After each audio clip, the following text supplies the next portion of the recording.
Hello and welcome to Asia in Depth. I'm Tom Nagorski. There are few leaders in Asia, or anywhere in the world, with as much experience in the international spotlight as Pakistan's Prime Minister Imran Khan. Before he was a politician, Khan was an iconic athlete who helped his country win the Cricket World Cup in 1992.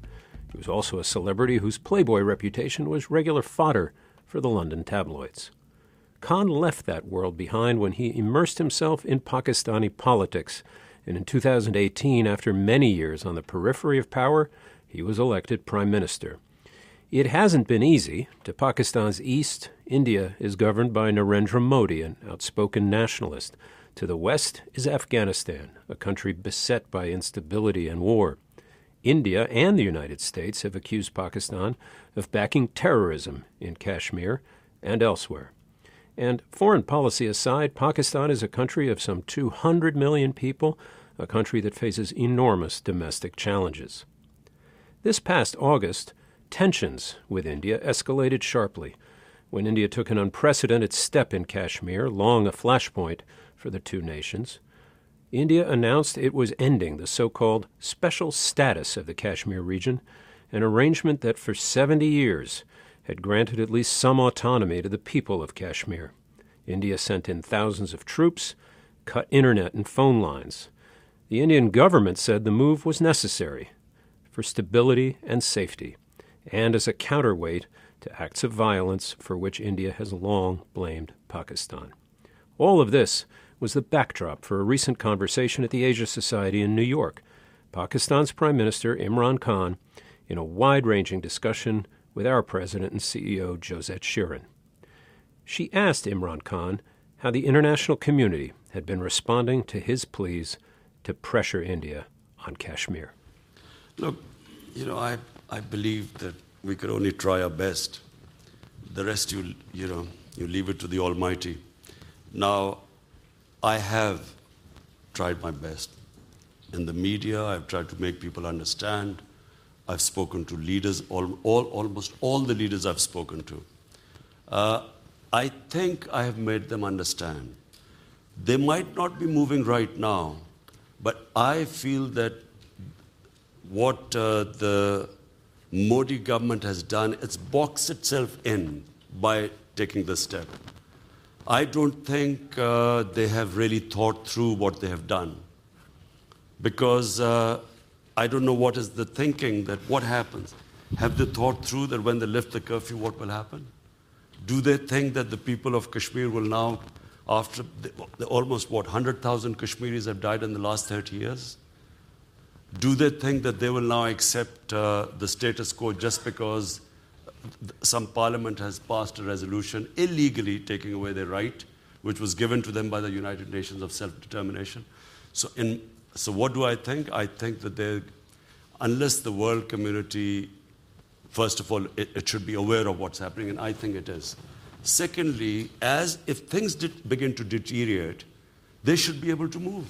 The UN has to move, or the world community, because you cannot let it go beyond a certain point, because it will eventually pit two nuclear-armed countries facing each other, and that has to be prevented at every stage. It must be, action must be taken now. And just to clarify on this point, because there's been some media saying that you are issuing a threat of a possible war. Issuing a threat? Is it issuing a threat or telling the world that be careful before it is too late? Warning the world that this is, it's common sense. As children, we still remember this Cuban crisis when it took place. For years, the world talked about it. Why was there a Cold War? Because the world was petrified of the idea of the other war, because there were two nuclear-armed states. So, it is common sense that you should be careful. Look, let me, when you say a threat, February, 3:30 a.m. in the morning, my army chief and air chief called me up and said, Indian jets have bombed Pakistan. What do? We had already decided that because we could see they were getting ready to bomb us through the radar. So we had our Air Force had locked up some targets in India. Now, question, it was 3:30 a.m. Was there any loss of life? I asked. Had there been loss of life, then they would have immediately retaliated. Because it was dark, we didn't know. So we waited, and next day found out there wasn't loss of life.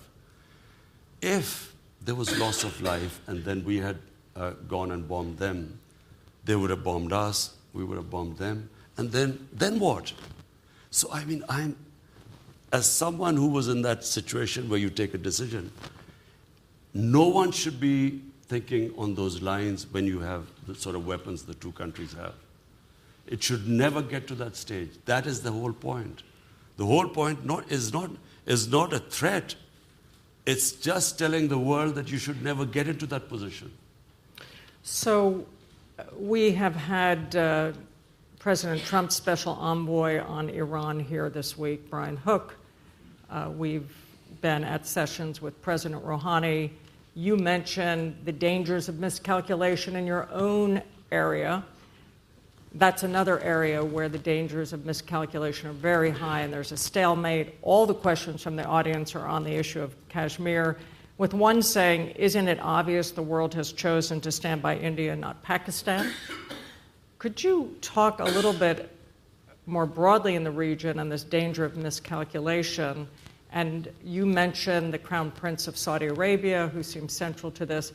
How are we going to unknot what is now growing tensions that have really seem to have hair trigger potential? If you look at history, all wars are miscalculations. Every war, you look at it. I mean, when Pakistan, when the U.S. Decided to invade Afghanistan, and all the political party heads were called over by General Musharraf, and he was saying that, look, we should join the American war on terror, and we should help them. So we asked him that, how long is this going to be? He said it'll only be a few weeks. And so he said, the Americans are saying it'll only be a few weeks in Afghanistan. You don't know the weapons they've got. So 70,000 Pakistanis dead 12 years later, we had lost $150 billion plus to the economy. And the Americans are still in Afghanistan, and the war still hasn't ended. Every war, in my opinion, is miscalculated. Miscalculated in a way that you go after one issue to resolve it, it gives birth to other issues. A whole war was supposed to go after Al-Qaeda. ISIS came into being. I really believe that anyone who thinks to settle issues through war, they need to have their head examined.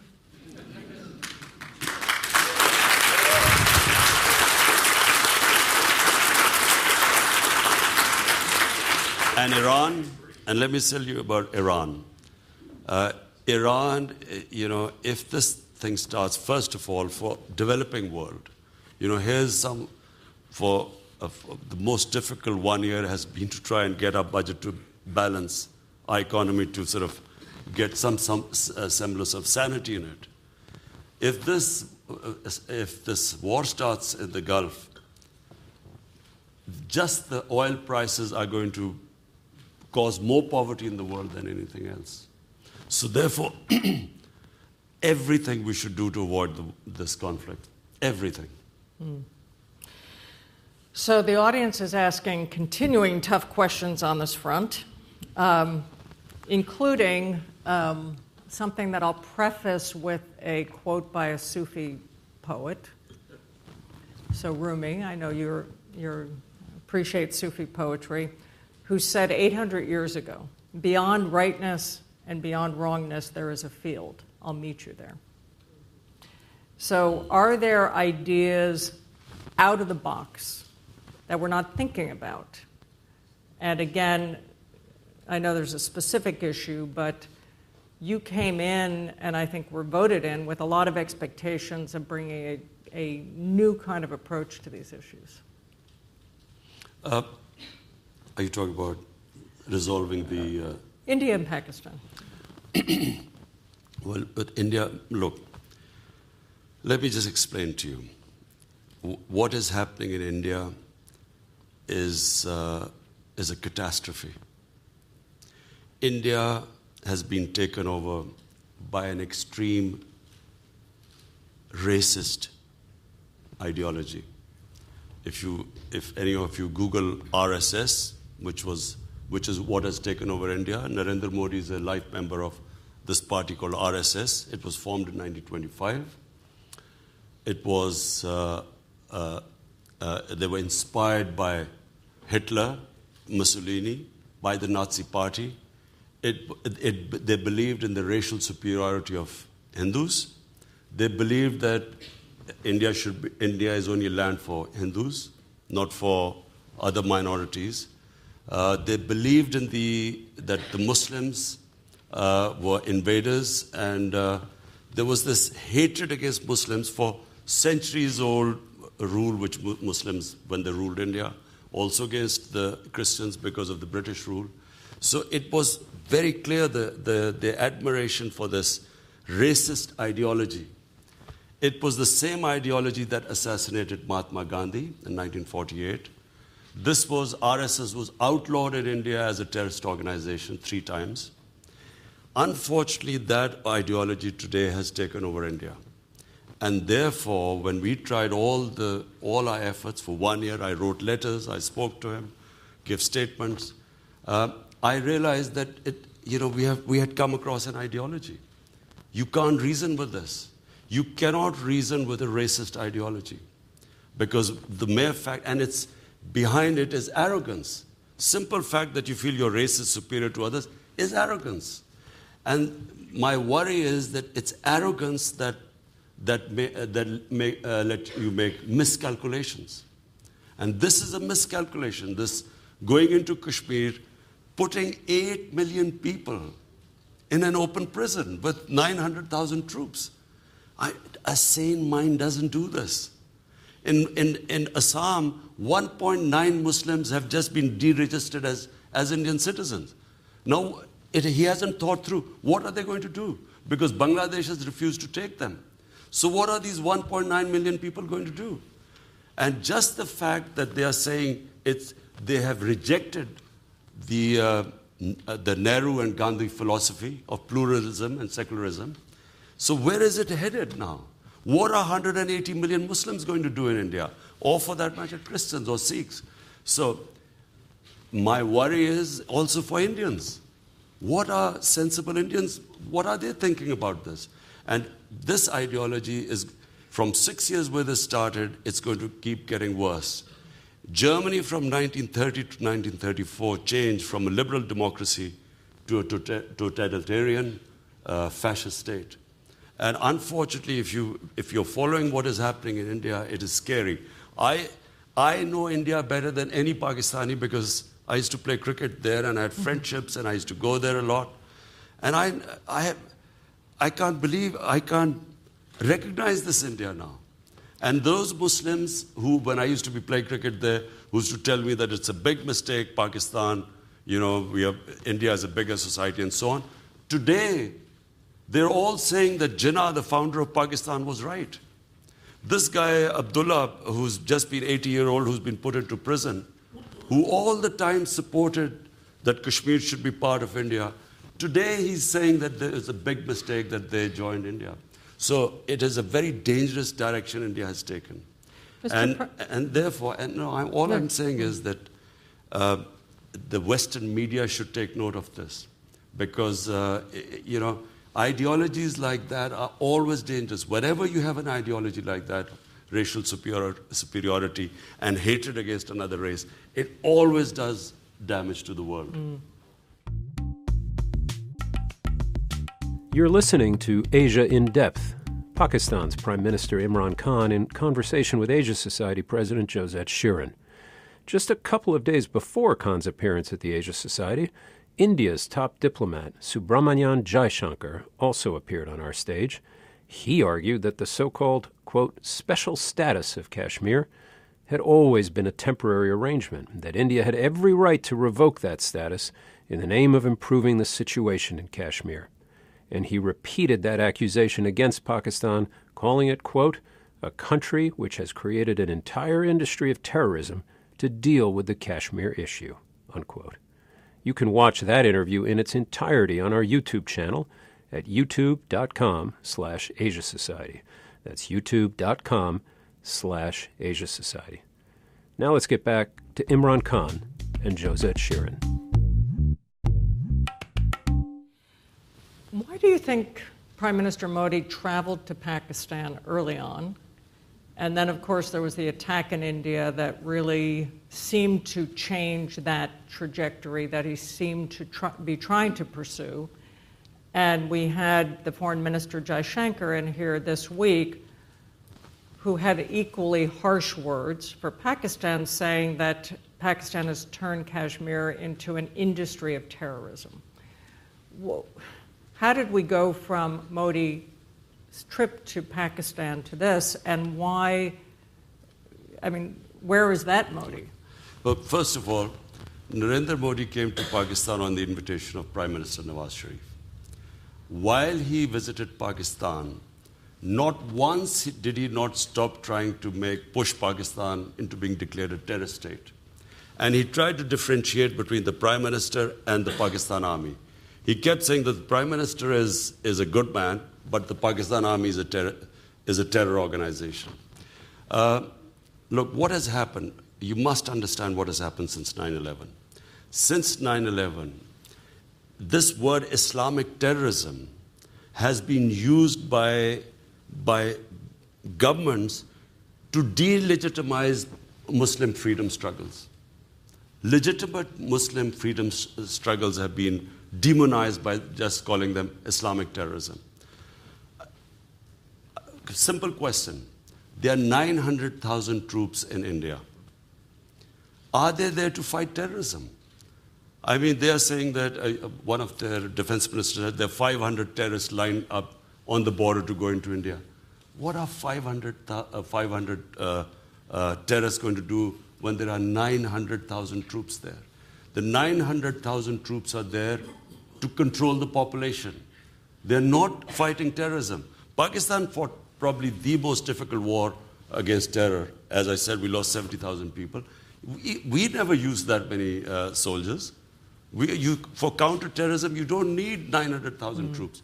It's to control the population. And what is actually happening is India is deflecting the state terrorism, which is what is happening in India right now. Read the human rights report. There are 2 reports on what is happening in the Kashmir Valley.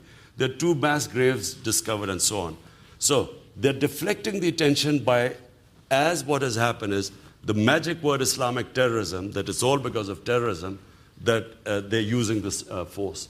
Unfortunately, the UN has not played its part. It should be sending observers there. Let them find out what really is happening.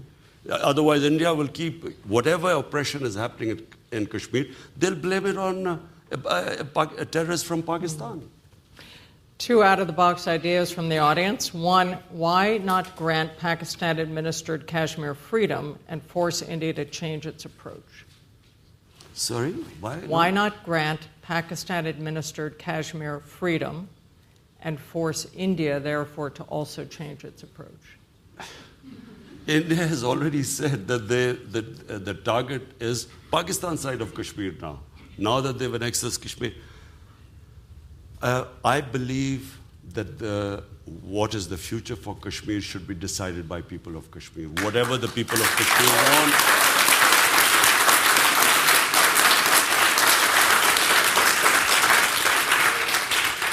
Whatever they want, it's their right to decide. Initially, the 11 UN resolutions 70 years ago, they were all about people of Kashmir to decide whether to join Pakistan or India.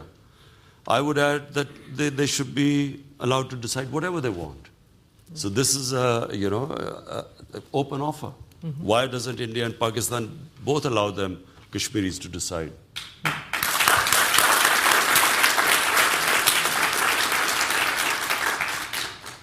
Next questioner. There's been talk about Pakistan forming relations with Israel, and we know the winds of change are blowing through the Middle East. Is this in the cards, and why?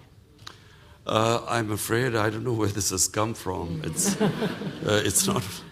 Pakistan has a very straightforward position, and it was a founder of Pakistan, Quaid-e-Azam, Muhammad Ali Jinnah, who was very clear that, there has to be a just settlement, a homeland for Palestinians, before Pakistan can recognize Israel.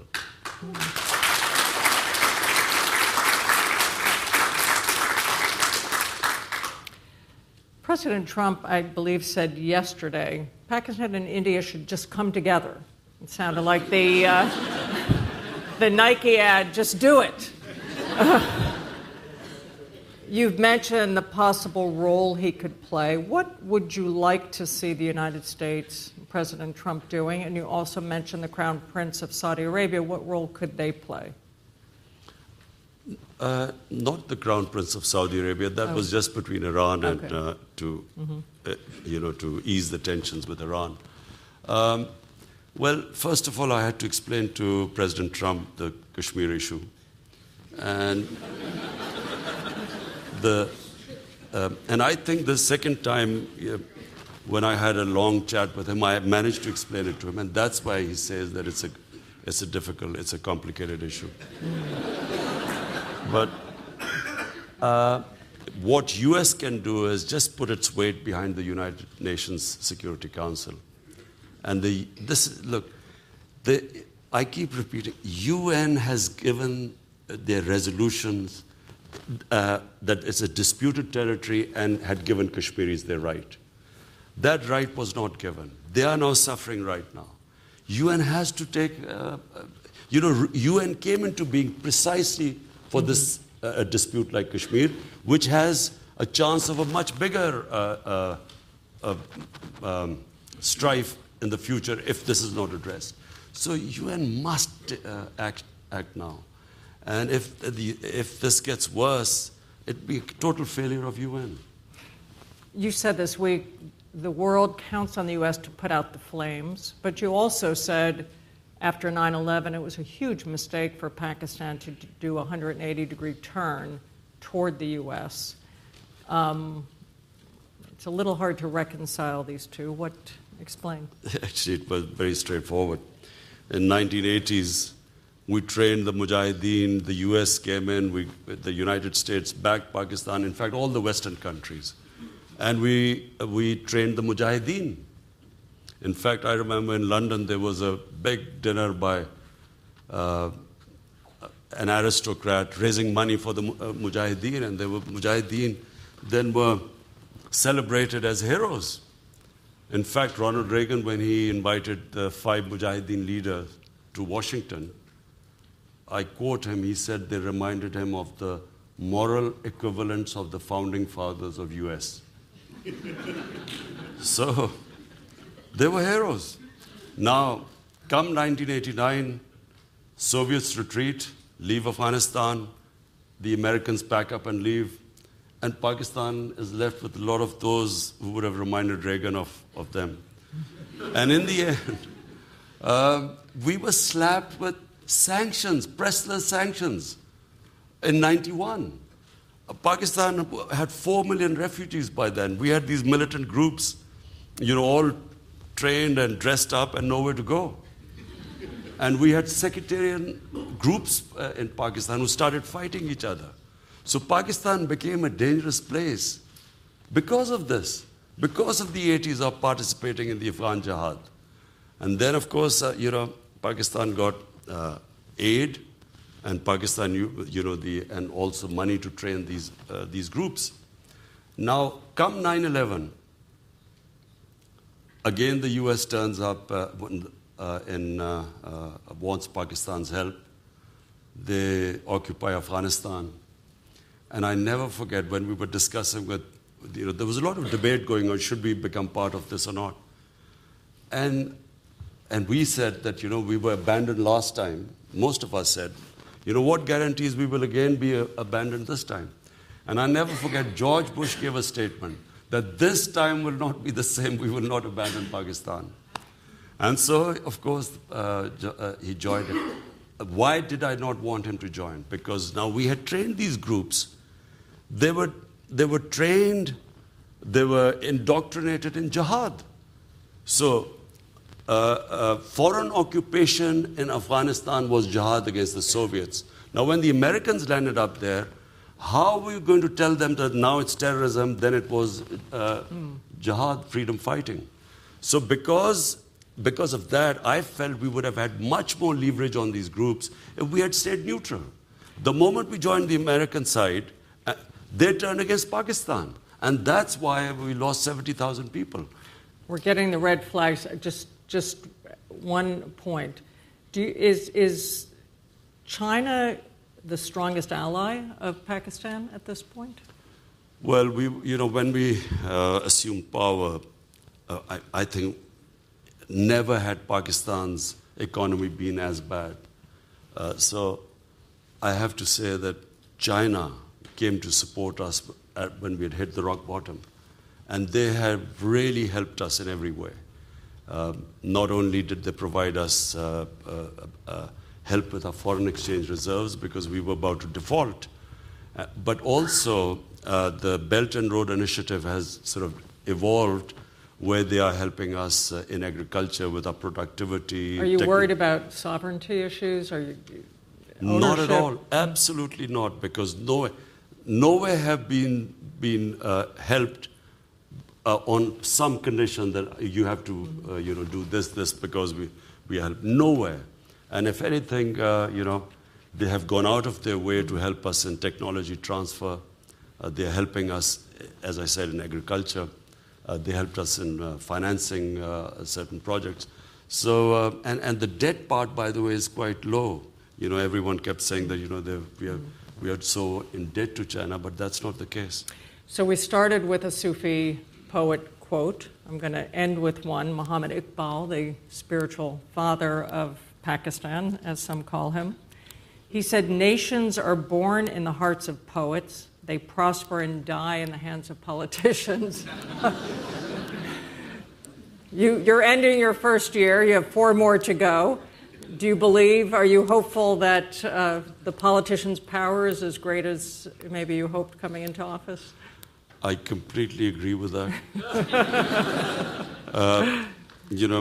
I always think, what sort of person goes around asking for votes? I think maybe you've had serious. to do that. I'm serious. Yes. No, there's a difference. There's a difference. There are 2 types of politicians. One is the career politician. Career politician is disliked everywhere. Why? Because he compromises all the time. Because to stay in power, he has to ask votes, he has to lie to people, he has to do a lot of times unethical stuff to get votes. He has to bribe people, and all these sort of worst sort of things happen. And so that is the ugly side of politics, and therefore they compromise. The whole thing about what Iqbal says is, why do dreams die with politicians?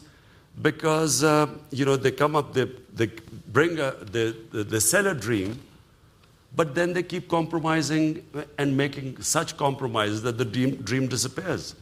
Whereas who I respect and who I admire in my life are, for instance, Gandhi, Jinnah, Quaid-e-Azam. For me, he will always be a role model because he didn't need politics. He came in for a mission.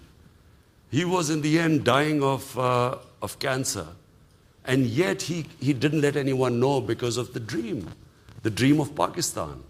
Similarly, Nelson Mandela. Because Jinnah wasn't doing it for power. He was doing it to achieve a goal. And similarly, if you read about Nelson Mandela, I mean, he could have compromised so many times on the way. But the dream of one man, one vote was never compromised. He never compromised on that. So you have to differentiate between the two. The unethical politician, who lies to get into power and, begs for votes and promises everything, and then the whole purpose is power, and then these idealists, throughout history, people have come who have come up with a certain dream, and then they never compromise on the dream. And they are the ones who Iqbal, the wrong ones he's talking about, but they are the dreamers. And always and always and always, it's the dreamers who change the world. It's never the sort of career politicians. That'll do it for this week's episode. You can check out our show page at asiasociety.org/podcast and keep up with what's going on with us at Facebook and Twitter. The handle on Twitter is @AsiaSociety. In next week's episode, the beloved travel writer Pico Iyer, author of many books, talks about his adopted country, Japan, with James Shaheen, editor of the Buddhist publication Tricycle. Here's a sneak peek. I never forget when I wrote my book about the Dalai Lama, one of the things that most humbled and startled me was to learn that when he concluded his flight into exile in 1959, 14 or 16 days of the highest mountains on earth, and he finally arrived at the Indian border, he turned to his younger brother, who was accompanying him, as you know, on that trip, and he said, "Now we are free." I'm Tom Nagorski. We'll see you next time.